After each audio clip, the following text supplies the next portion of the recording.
it's easier, I think, for people to change their light habits, like seeing the sunrise, getting all the different light we've described, blocking blue light, than it is to change, say, 30 years of bad eating. But often when people change their light environment, that might have been the root cause of the binge eating in the first place.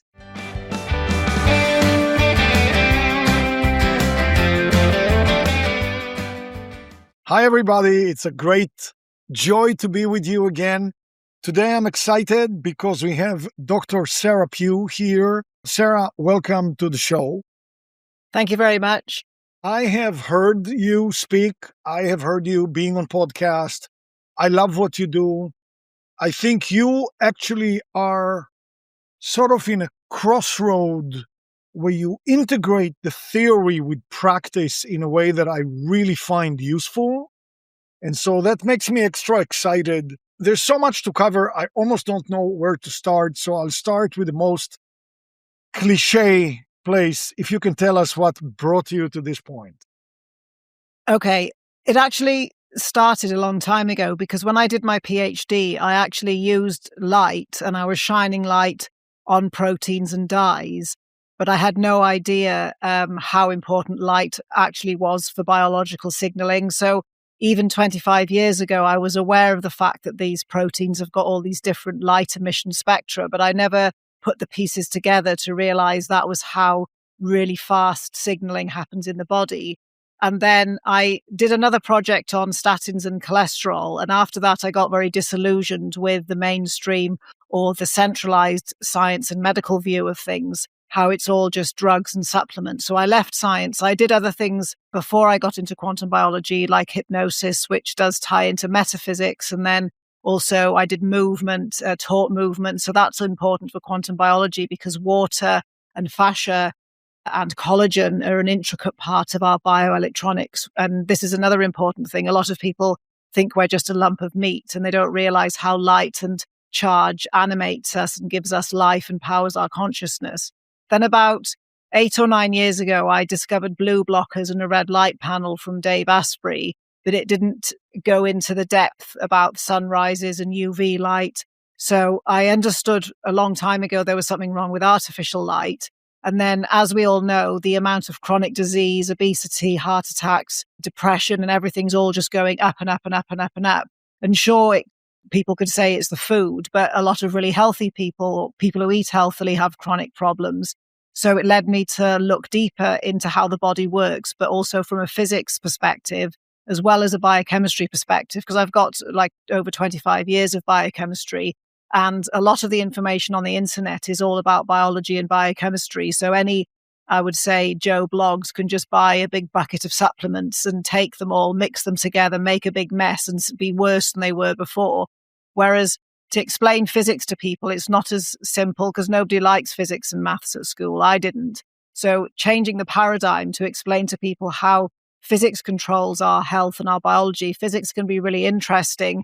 And there's loads of practical things that you can apply. And you don't need to know anything about physics or have a degree in maths to learn the physics that goes behind what we call quantum biology. But what quantum biology actually is now a really big, broad subject. It completely depends on who you talk to. And for those listening who think it might be just a fad, there's actually bona fide research labs who look at things like the effect of biophotons in mitochondria, the effect of light on people, all of the physics of water, because water is extremely fascinating. Every single water molecule is different. If you've got a glass of water, they're not all the same. And we are made 75% when we're young of water. And I think that's obviously something people miss and just think water's just this thing for washing in or drinking. So that's an important part of health. And then things like magnetism, different kinds of waves, whether it's a scalar wave, a longitudinal wave, light waves, how this impacts our biology, because fundamentally we are just made of waves or nothing, or just energy, frequency and vibration, as Tesla would say. But when you say that to a layperson, their eyes just glaze over because you have to explain to them, well, if you are, how do you use this physics of yourself and all of the physics around us to have a better life, improve performance. And that's where I'm at now. So I'm always learning new things. And like you said, I think making it practical for people, but also keeping it scientific, because it's really easy to make things up. The other part I said about the crossroads is there's a big combination now of science and spirituality coming together. Whereas to me, I just look at it's just physics, a lot of things like action at a distance. And this ties really well into quantum biology because, again, we're talking a lot about light waves or magnetism, things that we can't actually see that massively affect our bodies. And then, of course, all the radiation that we're surrounded by. But luckily, we can do things about that. So I come from an electrical engineering background. And so there was a lot of math and physics there. So many, many years ago, decades ago, I was walking around saying, we are at the lowest level electromagnetic waves. I mean, because that's what the physics show.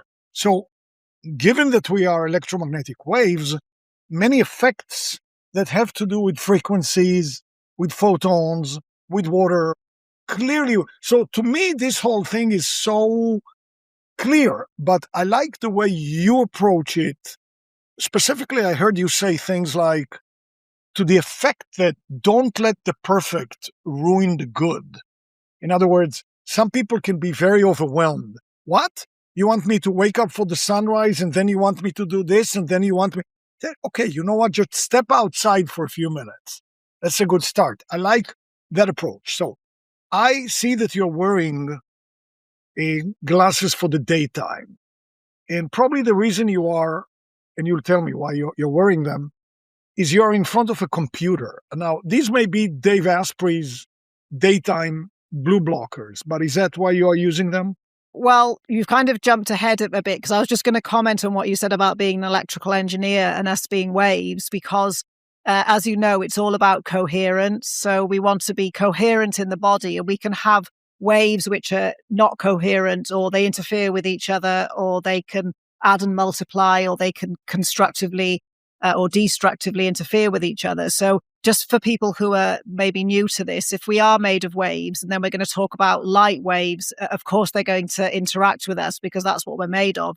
So in terms of why am I wearing these glasses, when it comes to light, for some people, they just think of light as illumination or turning on a light bulb, but it's actually the sun makes 10 to the 36, 10 to the power 36 different wavelengths or frequencies or buttons or signals or keys on a piano, whatever you want to call it. So embedded within the sun, there's all of the signals that our bodies need of all this different color light at different times to tell the body what to do and when, whether to wake up, make hormones, get the gut going, sleep. So with these different colors and wavelengths of light are all going to have effects on the body. And we definitely don't know all of these. I mean, people are familiar with red light panels.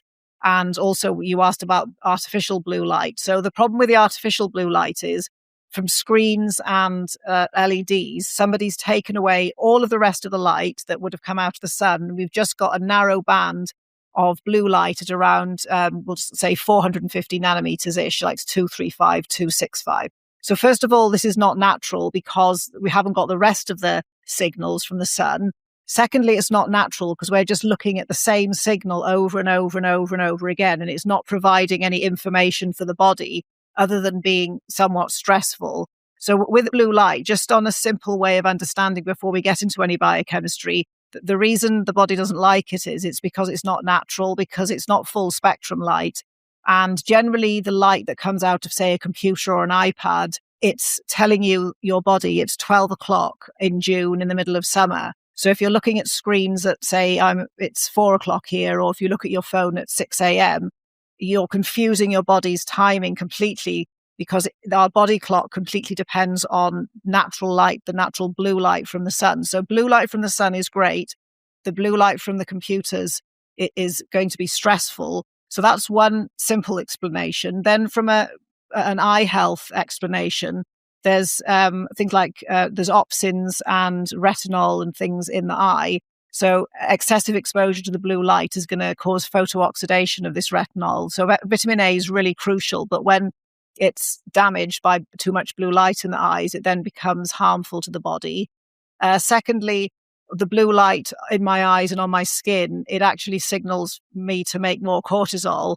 and people are already stressed, and then cortisol can dysregulate blood sugar. And there's pathways via things like POMC, which is an important protein that's light sensitive. So there's also ways in which too much blue light can raise blood sugar and interfere with insulin. And we know already we've got an epidemic of diabetes, insulin resistance, obesity, stress. So just by having blue light blockers in the daytime, just to limit some of the blue light that goes from my screen into my eyes, is doing something for my health. Sure, the light's still going on my thyroid gland and on my skin, because my skin's covered in photoreceptors as well, but the eye is the main route in and the master signaler for the light. So like you said, if somebody wants to make one simple change, just wearing daytime blue blockers to protect against screens. If I had my window open, which I don't, I may not have the blue blockers because I've got direct sunlight coming in, but generally I do, just because the blueness from the screen's bright, although I have got iris and other things on the screen to help limit it, but I trust the blue blockers more.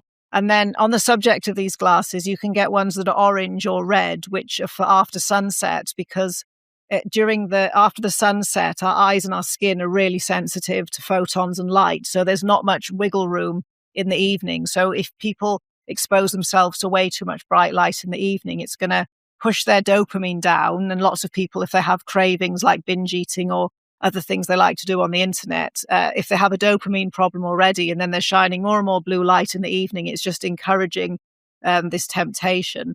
Then the blue light also is too much in the evening is going to interrupt the final stages of making melatonin for sleeping.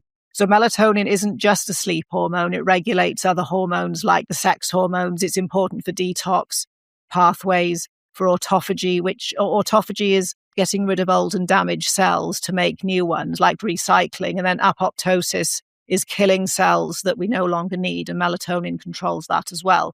So melatonin collects light throughout the day, and then it releases some of this light as well as biophotons at night for signaling. As well, that's the quantum explanation, but the biochemistry explanation would be melatonin. We need it for sleep and repair at night. And if we expose ourselves to too much artificial light in the evening, we've really disturbed our melatonin. And even if we have a difficult daytime life, if we can sleep well, it's a chance for people to be able to rejuvenate and regenerate. So I just say darkness is just as important as light. You have to have both, like a duality. We want the right light and enough of it in the day, and then we don't want the light at night, so that we can regenerate and sleep. So that darkness isn't anything bad. It's just how you use it compared with the light.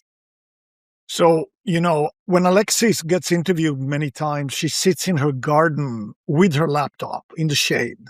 So right there, you mentioned it. You said, if I had my window open, I would necessarily wear these glasses because you'd get a lot of the spectrum that's coming in. Clearly, if I was sitting outside in the shade now, I wouldn't need it. But there's a difference. Again, I'm honing in on one little point because I try to make this whole thing very doable for the people who listen. They can do it. So your daytime blocking glasses, which you're wearing right now, are different than the one you would wear at night. What is the difference and why? Yeah, because if I wore the red or the orange at night, it blocks too much light. So it's telling my brain it's already dark. So these are, I think, something like a 25% filter. So it still lets some of the light in and the blue light, because I need it for signaling. Because even though there's a window here, the window blocks the UV light and the near infrared, but the blue can still get through. So that's full spectrum blue coming through the window. But then because I've got my computer here, I'm just adding an extra layer of protection. I'm just doing it because I would to set an example. But say if somebody works in an office, a simple thing they can do is have work near a window and have it open, and then use the yellow-blue blockers in the daytime, because once you get used to them, they are helpful. And we've only got two eyes, and they're really important. So that's why I do this, because I don't wear contacts or glasses, and I want to not do that for as long as possible. But even if I wear my glasses, all of these blockers, like the one that you're wearing, will fit, over my glasses, which I use them at night. I talked to Scott yesterday. He said something interesting. I said, what about the people who, when the night comes, they say, look, I understand about the darkness and everything, and yet I really want to watch TV. I really want to watch like 1 hour of TV. What do I do? So he suggested in the daytime, you had already said, if my window, was open, I'd get the frequencies in that include the red and infrared and all the other ones. At night, you don't get that, even if your window is open, obviously, because it's dark. But he suggested if you put an infrared source, you may aid a little bit, and you wear the blue blocking and you put an infrared source, maybe then watching the TV won't be as harmful. What do you think about that? Yeah, there's different arguments to this. So yeah, if somebody really loves TV, sure, you could have a little infrared light, because you can get incandescent bulbs emit infrared, and then soda bond charge minis. And then also, yeah, you could wear blue blockers to protect the eyes. But the other problem with the television is, this is another aspect of quantum biology, is it's plasma TV. And plasma is like the fourth phase of matter. We're not going to go down this route. I just want to say what I was going to say about televisions. So we can have healing plasma or healing negative ion winds. There's lots of these in nature, including there's a particular phenomenon at sunrise and sunset with how the plasma is arranged. However, when you use electronic devices, you're going to make plasma which can self-assemble into a structure, but it's not going to be natural. So you're bathing yourself not just in artificial light, you've now created some artificial plasma. And there's lots and lots of plasma tech nowadays for healing. Like, people have probably heard of cold plasma. Then our aura is just a cloud of charge or cold plasma. So it's not just the light from the television, it's another dimension of things which are related to quantum biology, of course, but not something that people have thought about. So the answer to that is don't have a screen that's massive as well, because some of the screens I've seen in certain countries, like the US, it's the size of a ping pong ball table. So if you have a smaller TV as well, not a gigantic one, sure, we can't buy old fashioned screens anymore. They're all plasma screens. And then, like you said, if people want to add in some near infrared, because Scott's view also, and I do agree with Scott, it's not necessarily just the blue light being bad, it's the absence of other spectrum. But also remember that what comes out of the sun, there's way more than just 2 or 3 wavelengths, because these panels only have maybe 2 red and 2 infrared, like in the 600s and the 800s. So it's not full spectrum. But like you said, it's better than nothing. And then something else to do with why I don't watch TV. I've got really into heart-breath coherence at the moment, because I love data, and you can collect a lot of data in an app called iThrive, and it can give you reports on coherence based on readings in the body. The person that built it's a genius, and all geniuses, all their technology is really difficult to work and use. So anyway, when you watch TV, you get really, really low coherence scores, like 50. Whereas if you're outside or even playing, you get way, way higher scores. So from a level of coherence, which people can actually measure for themselves, watching TV is not coherent at all. However, again, if it's like everything, some people having a glass of alcohol is their treat. Other people watching TV is their treat. So all I'd say is, after doing that, just go outside and ground for a couple of minutes to undo all of the unnatural things you've done. Because like everything, you can't make people be monks and nuns and just live a life in the darkness in a cave and not have a social life. You just gave me a little bit of a thought. I was talking to a friend just a couple of days ago. They love watching television at night. But a few days ago, they went out to a social gathering. And they told me, I came back home feeling so much better. And obviously, they were attributing it to the social interactions, which, of course, I'm sure will. But now, when we are talking, I'm thinking that was one night where they were not in front of their giant screen. Yeah.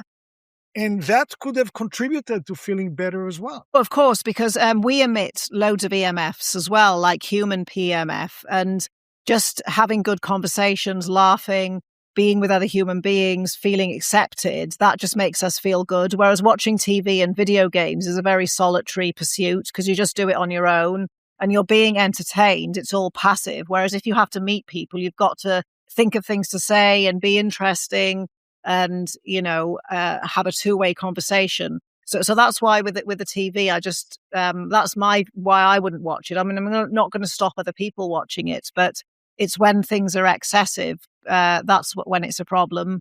But yeah, definitely being with other people is really important because there's so many layers to health, and it isn't just about just light and water and EMFs and food. If I were to talk to one of our listeners right now, and I would want them to begin on a good hygiene of a light life. So we already know it's a good thing to see the sunrise because there is a certain amount of red and infrared and there is no UV yet, and it's a good way to. But let's say sunrise these days right here where I am in California is about 6:50, a.m. Somebody woke up at 7:40, not at 6:50, at 7:40. Well, like you say, don't let the perfect, interfere with the good. I would say just open the door and go outside. Go outside. The sunrise has already happened, but you're still getting fairly, early pre-UV light. Is that a good thing to do? Yeah. Oh, yeah, definitely. Because there's the benefits of sunrise carries on. It's not just, when the sun comes up and that's it. There's still the daybreak before the sun comes up, and there's going to be a window between both the UVA coming up. Because the one of the main reasons for seeing the sunrise is setting the clocks in the body. So people just have to accept it's like turning up to a soccer game and you've missed the first half an hour. So you're just going to have to deal with you've missed stuff and try better the next day. But also the red light in the morning is really important for renovating our red light active proteins like hemes, which are in the mitochondria. So if you miss that window, you haven't basically got lots of engines moving in the body.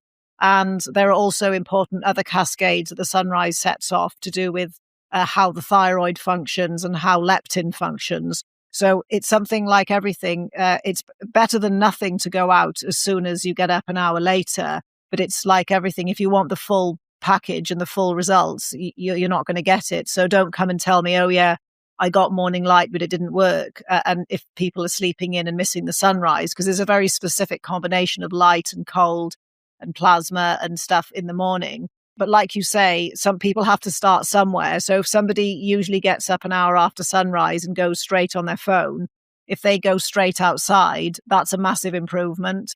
So like you say, everyone has to start somewhere, but they just have to accept they're not going to get the benefits if they don't do it properly. If we go through the day, I mean, when they ask Jack Cruz if you can give us one thing to do, only one, for everything, exercise, food, one thing, what should we do? And he said, never miss a sunrise. That was his, response. So, in relation to what you just said.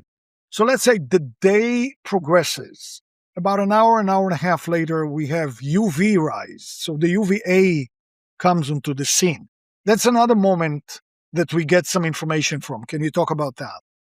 Yeah, so this sort of ties back a bit into when I said I used to do protein folding. So inside proteins, they're made of amino acids, and some of them, like tryptophans and tyrosines, they're fluorescent because they've got aromatic rings. So things like serotonin, melatonin, thyroid, they're built from these aromatic amino acids, tyrosine and tryptophan. So that intrinsically, we know already there's something to do with UV light because the proteins absorb and emit in the UV, that this could potentially act as some kind of signaling pathway.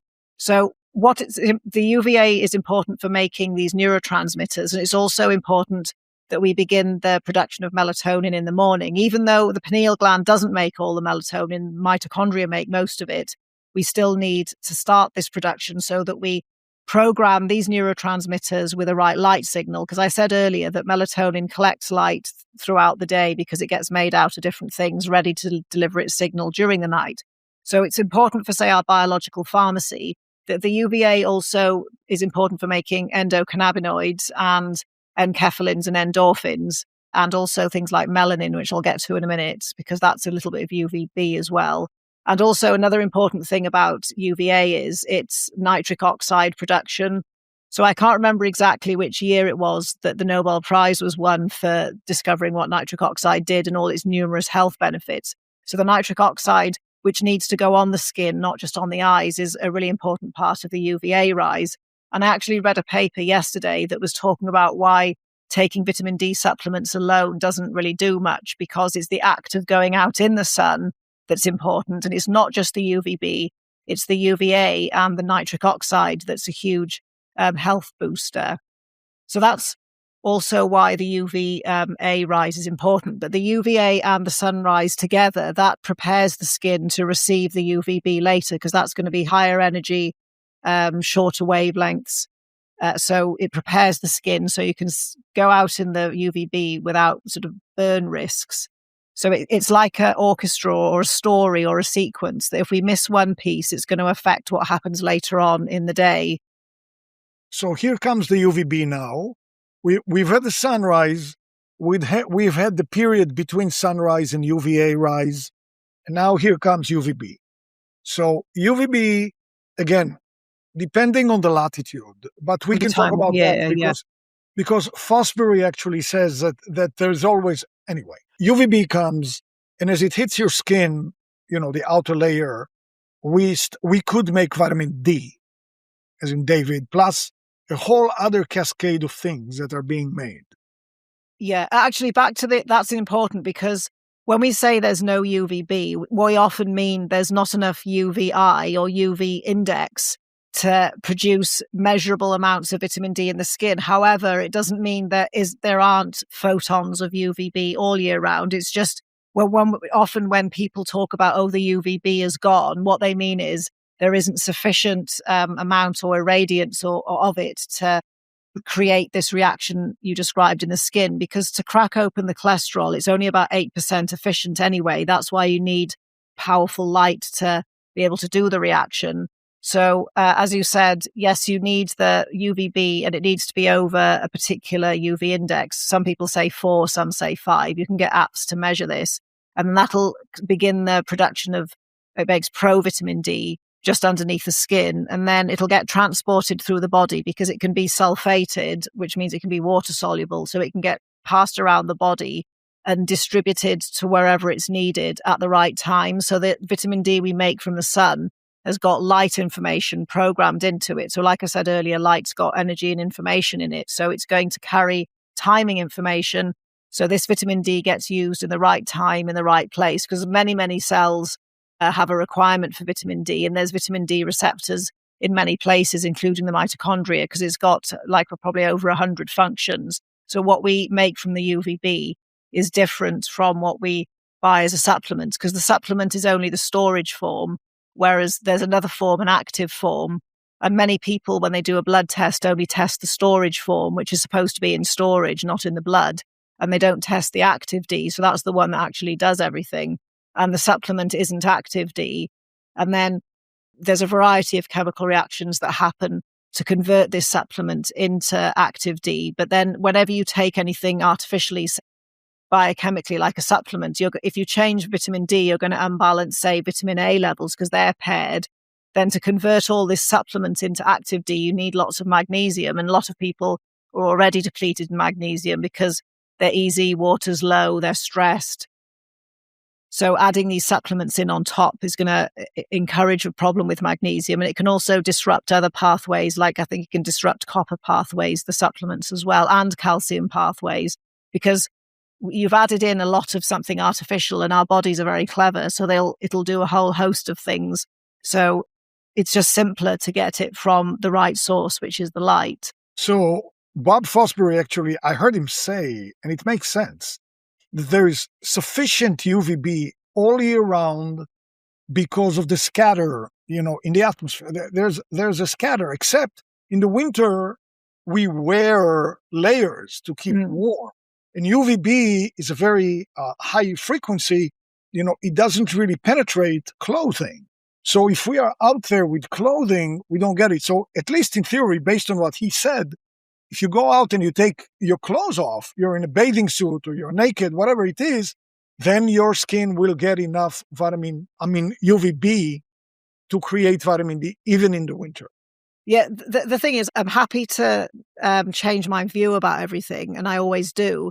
But that means why not just test it then? Because I'm all very well, people tell me things, but these days I don't believe anything anymore, including myself. I have to always find proof or a reason, because even if I go back to first principles of physics, sure, that I know there's UVB all year round, but I really am not convinced that for certain people, say somebody with dark skin that lives in the UK or Seattle or New York, I really don't think there'd be so it is person dependent. I'm sure maybe somebody from Finland who's got very, very pale skin, they can make vitamin D at way, way lower UVIs. So it would make sense to maybe test them in Finland to see, can they make vitamin D in the winter if they go around naked? Because the Finns I've been there many times, and then they like being naked. So you'd have to test it, because otherwise, how do you know? But It also with makes vitamin sense. D, there's loads of different forms of vitamin D. There's even a vitamin D4. There's 15 or more forms that our bodies make naturally. There's a dark form of vitamin D, and there's probably also, I've got no proof, a UVA active and the biophotonic active vitamin D, because when we expose ourselves to the cold, our bodies make UV light. So because we're making biophotons now, and biophotons or photons inside the body are completely different to the light outside, because they're very coherent and laser-like. So there's a very high chance that the biophotons that we make can make some form of vitamin D that's activated by the cold. So I'm sure there's other pathways. So I'm not disagreeing with Bob Fosby at all. I just really don't know the answer. But also, I think people focus just too much on storage vitamin D, as in the supplement and that blood test, and they forget about the other 20 forms of vitamin D, plus all the forms we haven't discovered yet. Well, actually, there is no real contradiction here, because you said so correctly that a person with very dark skin in the UK might not have enough. But I mean, when he was talking about it, he was talking about native people in the native environment. So Yeah. if somebody lives in Finland, they would have a certain skin. Anyway, but this interesting thing, and of course it's fascinating that our mitochondria creates UV light in response to cold, which we'll talk about cold and heat exposure in a second. We actually other cells make biophotons in response to cold. So yeah. It's fascinating. Okay, so now we progress through the day. So, I mean, I would say in general, you would say, let's say you work inside, you're on the phone, you're on a computer, whatever it is, probably, and I'm asking it, would not be a bad idea to take breaks throughout the day. All you need to do is grab the handle of the door and now you're outside. And if you need to be in the shade, you can be in the shade.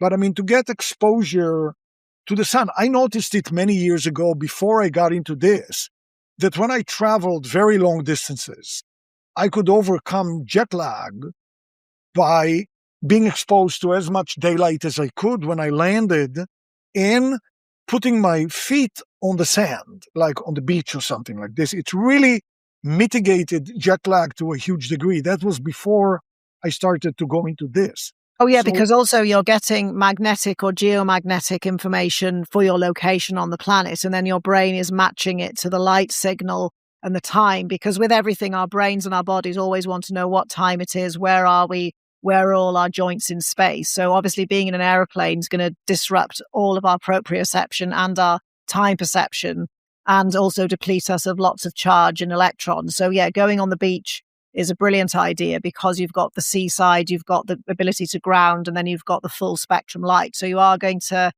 reorientate your body and your biology to your new location quicker by doing that. So yeah, that's always works. So here we are during the day. We get breaks. We go out in the sun or in the shade, but we are, outside. And here, okay, the UVB stops and the UVA stops. And now comes the sunset. And the sunset has its own information, right? Yeah, it does. But also there's a UVA window in the afternoon that I think is important to point out, because with POMC, it also makes alpha MSH for making melanin, but also alpha MSH is an appetite suppressant. And a lot of people find if they don't get the afternoon UVA, they're more likely to binge eat later in the evening, or overeat, or eat things they shouldn't. So there's the second UVA window, I think, is important for certain people, especially people who have trouble with appetite. And also it's another way to push your dopamine back up again. But also we have to touch on melanin, because this is, I learned something interesting about melanin just today. So we make melanin in the presence of UV light, and people think it's just a suntan, but it's actually way more than that, because it's first of all a semiconductor. Then it can absorb all wavelengths of light, even outside the electromagnetic spectrum, even things like solitons. And so it's a really amazing piece of electronics. Then it can bind to and absorb toxins and heavy metals. So it's a natural cleaning mechanism for us. And then there's all the melanin inside the body that we can't see. That's all around neurons, around cells, around mitochondria, around our senses in the brain. So it's kind of really important. I think melanin and water together are a really key part of consciousness, because that's something I'm really interested in as well, because it's all very well looking good, but we also want our minds and our to always be able to be expanded. So I think melanin's a really important part of this. And then melanin actually, I think, absorbs something like 80 times more blue light than it does red light. So if people have got a suntan, if they do happen to be in a mall or a hairdressers or an airplane where there's lots of blue light, their melanin can actually absorb some of this blue light. So I learned that today, and I thought it was really interesting about how having a suntan is even more healthy than I even thought. So back to these people you're talking about who need to go outside, it's basically just about changing habits, because if you want something or to feel better, you've got to make changes. And most people do always feel better outside. We just get sucked into tasks on the inside. So, and smokers and vapors are allowed to go out for breaks whenever they want. So people who work in an office can go out for air if they want. I agree it's difficult for, say, somebody like a nurse or a doctor, because they have to be somewhere and they can't go out. But even in between patients and operations and things, there's a possibilities of just outdoor time. But a lot of people just go outside anyway when they feel they've had too much inside. So it's not telling people to do some weird thing like stick carrots in their ears, or it's reinforcing to people that it is okay to go outside. And also with children, they often behave worse inside than they do when you have outdoor time or playgrounds or outdoor schools. And then in Finland, back to Finland again, I think they did some studies on children who they had an outdoor classroom where they were grounded and out in the sun, and pretty much all the ADHD went away and all of the exam scores went up. So if people want it, going outside, I would say, is also a gigantic biohack. It's a stupid way to say it, because it's the bloody obvious and it's natural, but still, I know people that are into all the gear and have no idea and still don't get it, that they're missing natural light and grounding, and you can't out biohack, sun exposure and expect to feel your best. What do you think of grounding mats? I don't like them. Because you're plugging yourself into the AC and then sleeping on it, and and nobody's actually, when we talk about electricity and electric field movement and everything, like nobody fully understands it except a select few people on the planet. So it's just exposing myself and sleeping on something that's plugged into the AC. So, but then in terms of daytime, using a grounding mat, before I forget, what I do is I have a grounding strap for my shoe, and I have a walking pole with copper wire wrapped around it. Or I have two, because I quite like Nordic walking. So that's how I get more grounding when I go outside.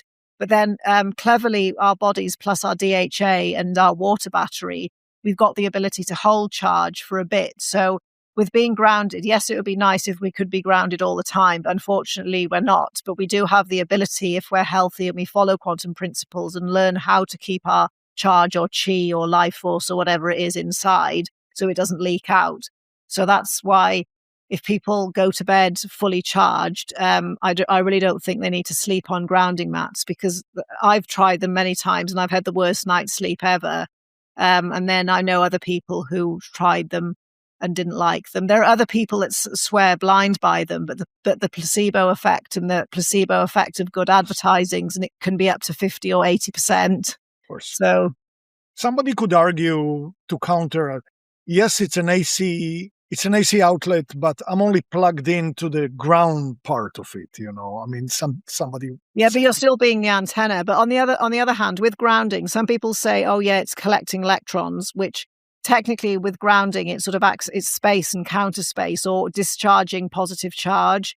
So that's why I can see okay, I can't say that the source of the information, because you're basically attaching yourself to something that's going to have unnatural information. I'm not, saying it's going to hurt you, but it's not natural and the body doesn't like stuff like that.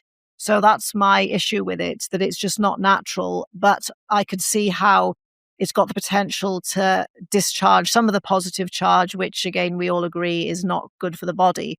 But it's one of these things that there are much better ways to discharge yourself, because you can just go outside and stand on the grass. There's difficulty with this one because, sure, somebody might live on flat number 56 in the middle of Stockholm or London or New York and want some kind of thing to help them with their sleep. And it may or may not help. But the way it works doesn't appeal to how I think now about quantum biology and coherence and knowing that I'm made of waves. I don't want, where I can help it, waves that are not natural coming near me, because it'll do something, and I don't know what that is, but I'd rather not. Yeah, if you live in a house, you can mitigate all of that by actually running a rod into the ground. Yeah. Actual ground, outside of your window. But also it depends where the electric wires of your neighbors and everything. Absolutely. That is so true. So true. But also, I think, isn't something like half the electric grid's electric field in the ground, because electric fields are massive. Like being an electrical engineer, you'll know there are some really fat electric wires in particularly America, and it can make an electric field of something like 20 kilometers. So sure, there's going to be dirty electricity, if we'll call it that, outside as well. I just think the grounding mats are more of a fad, but I don't think grounding socks or shoes or poles or whatever, I think they're good because you have to go outside to use them. Yeah, and if you walk in a park and in the park there is no, electrical, infrastructure because it's a mountain or it's so then that's a good point. Now, because I keep my eye on the time, of course, I already know, and I knew before we even started, we could speak for 5 hours. I know we only have one. I mean, for the uninitiated, would you define leptin? Okay, so with leptin, it's a hormone that regulates metabolism, and we can call it an energy accountant because it links into things like bone density and fertility. So if we don't have enough energy to distribute on board, having a baby or building bones isn't the first priority. And it was discovered, I think, in 1994, and people might be familiar with, there was pictures of a mouse. One of them looked like a ball, a really fat one, and then there was a thin one. So scientists thought, hooray, we've solved the obesity problem, and now we'll just make leptin and give it to everybody, and the obesity problem will disappear. Well, there's never been, I think a few leptin drugs were attempted to be made, but they didn't do anything. So that was the end of that. So people were like, well, how does it work then? And from a biochemistry perspective, people know that there are receptors in the brain for leptin, so it can dock at night and report to the hypothalamus how much energy there is on board. But it has to do it in an electromagnetic way, because it can't just look and measure how much body fat you've got and thinking, oh, good, there's plenty of fat here, the person's got loads of energy, because we know a lot of people with obesity are actually starving metabolically or energetically, so it can't be doing that. So what it's made in the fat cells under the skin. So that means it's able to record how much light exposure we get. So there's lots of different ways that we can get energy, and getting energy from the sun or our environment is a huge way. So the leptin can sense how much do we charge up our solar panel from the sun, and then it can report back to the hypothalamus to say, oh no, we've got plenty of energy on board at the moment, because it measures it in like I said, electromagnetism, but then I've also would call it chi, even though it sounds like a woo-woo word. Physicists have started to take on board the word chi, meaning life force or redox or charge or how many electrons we've got. There's so many intricate, like other energy levels or systems in our body. And, even things like proper breathing practice and qigong and other ways where you make and manipulate energy or chi, because like I said, the collagen is piezoelectric. So there's numerous ways that we can generate something in the body, which we call chi or energy or redox, that leptin can measure. So if we've got high life force or chi, then leptin's going to report to the brain, oh no, we don't need to overeat tomorrow. We don't need to eat that cake. We're not starving. If somebody wanted to have a baby, it would say, yeah, we've got enough energy on board. Let's make the baby. And then, yes, let's repair and build some bones. Let's make sure the immune system is functioning well.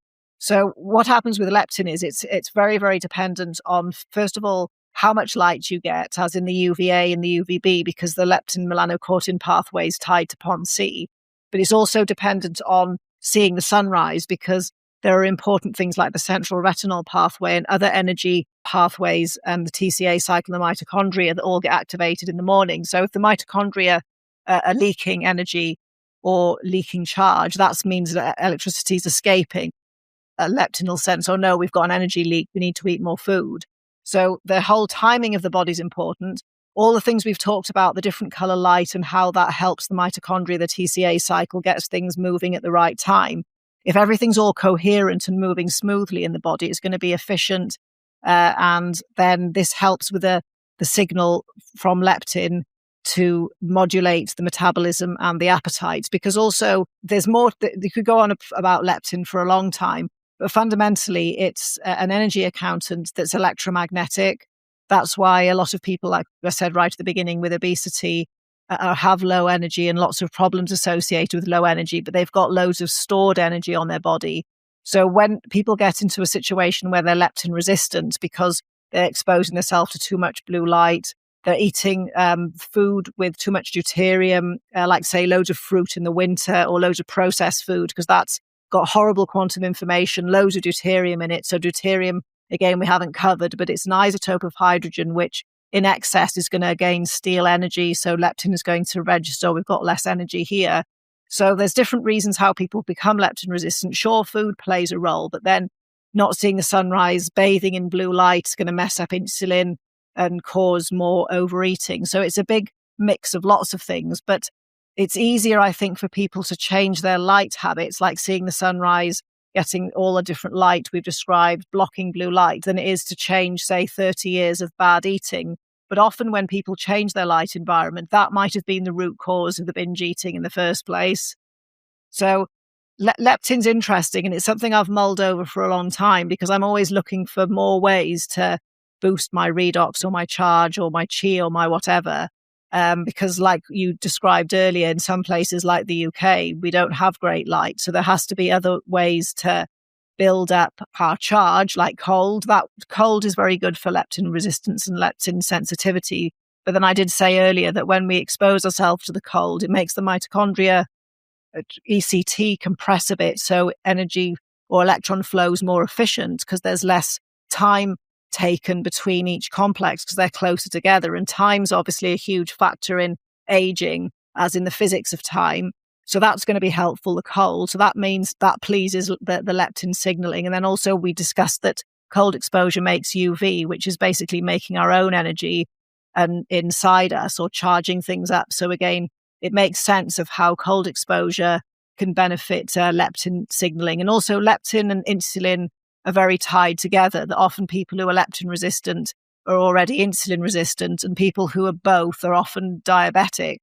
We know that cold exposure is good for insulin resistance as well. We know that we're meant to have temperature changes through the day, not just sit at like 72 degrees F or 25 degrees C all day. So there's lots of reasons or like ways we can think about how we can change our environment in order to have more energy or charge or redox or chi, which is going to have better leptin signaling. But you still need to have good vitamin D levels, because that's showing how much UVB you're getting. And melanin, the UVA pathway, is really important for leptin as well. So it's something we can make it really complicated or really simple. It's just like in lots of ways to sum up. Health is just gathering charge, distributing it properly, and making sure we're not leaking charge or light. And then leptin is the thing which senses how much energy, how successful were we at gathering charge, distributing it, and not letting it leak out. So if we're good at doing that, then leptin signaling, of course, is going to be good. And then when people don't have weird food cravings, that takes away the unhealthy aspect of bad food. But then it could have been that the light or the obesity began in the skin or the eye in the first place. By the way, in terms of going back to grounding, I mean, there's the term being a tree hugger. In a way, I think when you touch a tree or when you touch the leaves, that's also grounding. you know. Oh yeah, when you touch like nature or gardening, as long as the plant itself is grounded and wet, because sometimes the bark's a bit dry. And also if you touch the skin of animals, say your dog's ear or the underneath of your dog or cat when they're standing on the grass, you're going to ground through them. So you can ground through other things as well. What about harnessing the cold, even if you're in a warm place or in the summer, harnessing the cold via what we call the cold bath or going in a cold lake? I mean, let's say, a cold bath, because that's very, very controllable. So now here we are getting the sun, we're getting all of that, but we're also going in, an ice bath. What do you think about that? I think it's like fasting or saunas that everybody can do it because we've got the biochemistry and everything to deal with temperature changes. And also, like I said, we're not supposed to just be at the same temperature. People should be cold resistant or cold adapted and heat adapted and heat resistant because sick people often are intolerant to any kind of temperature or heat change. So I think it's something that there are other benefits, nothing to do with leptin, like for inflammation, people, and also hormone boosting.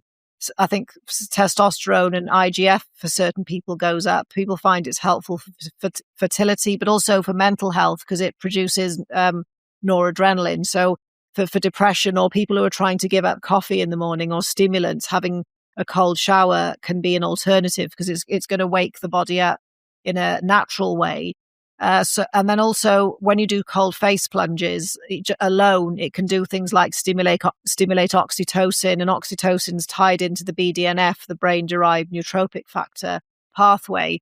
So there's lots of benefits for the cold on multiple parts of the body. Because even though cold is potentially a stressor, we've been exposed to the cold ever since we've existed. So we've got numerous ways in which we can use this stressor hormetically to benefit the body. And then, like I said, for the mitochondrial function, but also pretty much everybody can do something to access the cold because even if it's quite a hot country, the sea or a lake is still going to be below body temperature. So that's still doing some kind of cold exposure. Everybody can get a bowl and put ice cubes in it and put their face in. Pretty much everybody's got a shower that they could have cold. And then the majority of people have a bathtub you can put cold water in or ice, or you could just put something outside and make your own plunge or buy one. So there's lots of ways to do cold for all different budgets and even free, because I always like to make sure the people who are on a budget get catered for. And I'd say cold therapy is way cheaper than saunas and stuff like that. Yeah, but then when we now visit saunas, even people on a relatively low budget, many of them go to a gym and there would be a sauna there. Yeah. So of course, when we go to the Nordic countries, we have the practice of sauna followed by cold, maybe one more round, sauna followed by cold, etc. So we talked about the cold, and I agree, and I think it makes a lot of sense. Yeah, that's contrast therapy you're describing. Yeah, that's fine. Just normally for new people, they want to get cold adapted first rather than hot, cold, because it can be a bit confusing and jarring, but definitely contrast therapy. And also if people are doing it, say in a Nordic country, because sometimes they actually go outside and roll in the snow, they're going to get UV as well because the snow reflects a huge amount of UV light. So they get the UV and the cold and the heat together. I haven't thought about that. That's a fascinating thought. Oh, wow. Yeah. Yeah. Also, that's the other thing, like a winter tip. When it's snowing, you're going to be able to get more UV light because it's all going to reflect off the snow. And like, as we know, people get sunburnt skiing. So yeah, the snow and a sauna and a cold plunge would all work really together. Or just rolling in the snow. I've got friends who actually do that. Knowing what you know, do you sometimes feel tempted to move to a lower latitude? Oh yeah, I'm moving to France. I've been around all over the place looking. Like I am half a New Zealander, but there's reasons why I wouldn't move to New Zealand. And then I've looked at El Salvador and places around the 30th latitude and the equator, but I find that level of sun is too much for me. I know it might sound pathetic, but I'm like very much a creature of the dark and the cold. So I'm moving to France because I spoke in a conference there of Dan Winters, and he'd already checked out the best locations because he has a different view of what quantum biology is, but it's still the same as what Jack Kruse and other people say. It's just, for me, quantum biology is much bigger. So anyway, in Perpignan, it's 20 miles from Perpignan, and it's in the mountains. It's got the cleanest air in Europe. The French have fabulous food, and the kicker is there's 300 days of sunshine in this area. It's near Vernay-les-Bains. And I've already checked out the area and I fell in love with it straight away. And then if I want a beach, it's only about half an hour drive. So for me, that ticks all the boxes. And I'm going to be fluent in French by April because I've got to go back there to assist Dr. Ralph Ottopol with a course. And I found that I really want to be able to speak the language. So luckily I did French at school, but because I'm always trying to improve myself or prove that what I do isn't bull, I set myself the goal of being fluent in French by April. So that's something else that I do all my quantum stuff for, is for my brain. And that's ticked. And it's near enough to my parents that if I have to go back, because it's about a 2.5 hour journey to this particular area in the south of France. Switzerland, I liked, but then it's too expensive. And the place I like is just too remote. Whereas this place I've got my eye on, there's also colleagues and friends of mine that live nearby, so that there is a community, but then there's also, new people for me to meet. And that's why I chose the south of France. I've been toying with the idea. I'm in California. It's not so bad. I'm in Northern California. Yeah, you'd never get me to live in America because I hate the electricity there because there's so much EMF and your electric grid's different to ours. You use 60 hertz and loads of stuff isn't grounded and the appliances are triple the size. You've got way more like ambient EMFs. You've got all of the Elon Musk self-drive cars, which means there has to be a ton of receivers and emitters. I think it's 1 millimeter. That's the wavelength they use all along the sidewalk. So there's a whole load of crazy EMFs there. Like, I think America is a beautiful country and I actually really like the people there. I can't stand the stuff that's on the food. I've done big explorations into supplements and gummies here, and it seems that it's just completely unregulated, like the weird chemicals that seem to be acceptable for people to eat. So, I mean, I love America. I love the people. It's just I just couldn't live here. I can't say that I haven't toyed with the idea of moving, to a place like Costa Rica, actually. Can you speak Spanish? I speak Spanish fluently, actually. Oh, yeah, that's fine. Because the whole thing about, I liked El Salvador. I thought it was fascinating. It's just I felt really isolated with the Spanish. And also, some of El Salvador's clean. But then because I potted around a bit, I would say that in terms of cleanliness and emissions from vehicles and stuff, and like the rules for what you can spray and can't spray on crops in Central America is a problem. Also, the water there was terrible because I forgot to take my distiller because it was too big. So it was all plastic. But then like everything, there's like pros and cons. I mean, I liked the area that I was near a volcanic beach, but I felt uncomfortable at the poverty. And I definitely will go back to El Salvador again to visit, but I just couldn't live there. Because like I said, the UVI is just too much for me. I can manage. It's just I don't like aircon either. I hate it. Like I said right at the beginning, my bedroom's my sanctuary. And the idea of having aircon and stuff in there would just really piss me off. So, but I'm happy. I think visiting it's a great idea. So now that you're talking like this, I realize it's not so simple just to say I'm packing up and moving to Costa Rica or to El Salvador. Miami, in theory, would be a great place, but all those, EMFs that you're talking about. Yeah, I think I wrote a blog all about the different populations in different places because Menorca was on my list because I'm looking for somewhere that doesn't have other people or wasn't too many other people. But also I don't make vitamin D properly in really high UV anyway. Like my body likes to make it between about 4 and 8. So whenever I go to El Salvador or even Georgia, I'll often be out in the sun all day and be naked. And there's not much my body creates a resistance. Whereas if I do that in France or Spain or Menorca, I can make huge amounts of vitamin D way quicker. So like I said, I am a creature of the darkness and the cold. But obviously sunlight, I think, is really important. So for someone like me, the equator is overkill.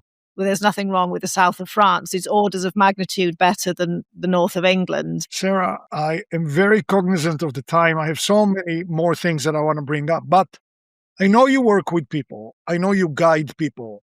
How can people reach you? How can they benefit from your programs, from your knowledge, from your information? All right, because I go by Busy Superhuman. So I've got Substack for people that like to read. And then I've got Instagram, which is like carousels and educational reels, not stupid reels, trying to get likes and clicks. And then I've got my YouTube channel where a lot of it's interviews with experts in the field, doctors, scientists, but I also make sometimes some 20-minute educational videos with slides.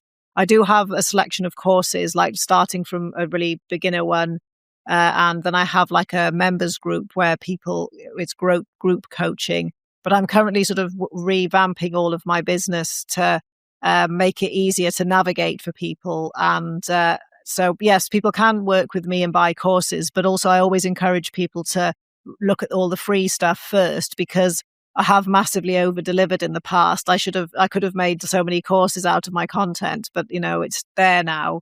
So I think, and it's like I've got things on all platforms for people that like TikTok or videos or reading or pictures.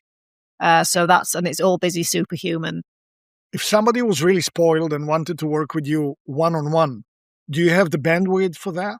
Yes, I do. But at the moment, like I was telling you, I'm sort of at this crux of where there's all these, I've discovered lots of new things about physics, and I'm trying to tie it in with the traditional, what we call quantum biology, and with other things. So, when you're at a place where you're just jigging a few things around. But yes, I do see people for one-on-one consultations, but I know lab work and tests are not the be all and end all, but it does help if people have got some data for me to look at. And I always ask for a quantum day. So if people want to come to me to talk just about biochemistry and peptides and psychedelics, then go somewhere else, because I want to have a holistic, I basically ask lots of questions, and I find out what people are good at and what they're not doing properly, because we like doing things that we're good at. So I home in on all the stuff that people are not doing because they don't like it, and then ask them to do it. So people don't like me, really, because they, if people that love supplements just want me to tell them about more supplements, whereas,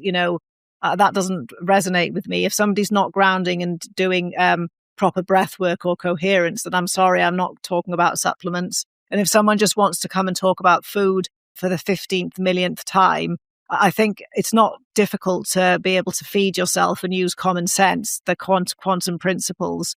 So, I won't take on anybody. And also, if something's too complicated, I won't take it on, because I don't think it would be fair. But I am open to it. I'll always give people a chance. I'll always ask, what do you want? How can I help you? Where are you at? What have you tried? But just to pre-warn people, I have my agenda of what I want them to do, because some people come and say, well, I want you to do this, this, and this. And I'm like, well, sorry, your intake form and your quantum day suggests otherwise. So I want you to do this, this, and this. So people don't like it. But unfortunately, what we don't want to do is usually what works. No, that makes a lot of sense. So if somebody wants to reach you directly, how do they do that for a one-on-one? Oh yeah, you can register on the website, and then I've got Messenger and things like that. So I'm pretty easy to get hold of. Email is fine. That's on my website. Sometimes Why don't you people mention DM the me. website again? Oh, it's www.busysuperhuman.com. But I'm working on linking all my stuff together so that if people come in one route, they can get to everything. Because somebody might come from Instagram but really want a one-to-one, or someone might come from Instagram and want to read blogs. So I try to make sure everything has like its ecosystem. But within this ecosystem, people can still DM me, email me, and things like that, and I will reply. Sara, I want to thank you so much for taking the time. I know that we are short on time today. Maybe we'll get to see each other again. I hope so, because I have a lot more questions. Oh, that'd be great. Because also we tried really hard to arrange this podcast, because I was only in America for a short period. So we were trying to find a day, and every day didn't work, and we've tried and tried. So I'm really glad that I've met you. And yes, it would be fun to talk about this more. Right. Well, thank you very much. Yes. We learned a lot, and we hope to see you again soon. Just as a question, where are you from originally? I was born in Israel. Okay. Spent most of my life in the US. Okay. Yeah, because I was trying to place your accent, but it was not something, because What were you thinking? Most people think French and then German. No, I didn't think French. I thought, what did I think? I thought something like maybe, possibly Scandinavian, but also possibly Eastern European. I wouldn't have guessed Israeli for certain because I kind of know that accent. But yes. Well, it's gotten all mixed and mingled with the Spanish, and Do you not with want to living move here. back to Israel? Israel's got good weather. Do you not Israel fancy? it's at the 32nd latitude. That's still like really low. It's like San Diego. Yeah. I'm at 38 right here. So Well, yeah. I'm at 56. So when I'm in the UK, so Israel to me is like, and that's a really interesting country. I love going to different countries and doing quantum biology there because every single country's got pros and cons. That's what I found. Like you said, I went galloping off to El Salvador, planning on buying land there and living there, and thought, hang on a minute, that I love this, but I really don't like this. And I looked around all other countries. So just for people, there is no perfect place, I don't think, that's better than anywhere else. There's always some problem somewhere. So sure, Israel's a wealth of history and sacred sites, but obviously it's potentially areas of political instability. But I've never actually considered the weather, or I'd have to go there and see how I feel, because you just never know. I might really like it. Well, I can tell you, I haven't been there in years, and I recently went. I just came back. All right. I was at a place that was exactly 1 mile from the beach. Every morning I would start my day walking down to the beach, walking in the water with my bare feet, walking on the shore, walking on the beach, and walking back. That's how I would start, every day. That's back to you had a good location, and then obviously being where it is, Israel is going to have more sun than, say, the north of Germany. So yeah, it's definitely something that I need to go to that side of the world and do a whole load of traveling about and see what there is available there. So anyway, but thank you for your time. I really enjoyed this. Me too, Sarah. Thank you so much. Thank you. Bye-bye. Thanks for joining me today. Click the subscribe button for more video. Got a question or comment? I love questions and comments. Leave yours below. And here's another video you've got to see.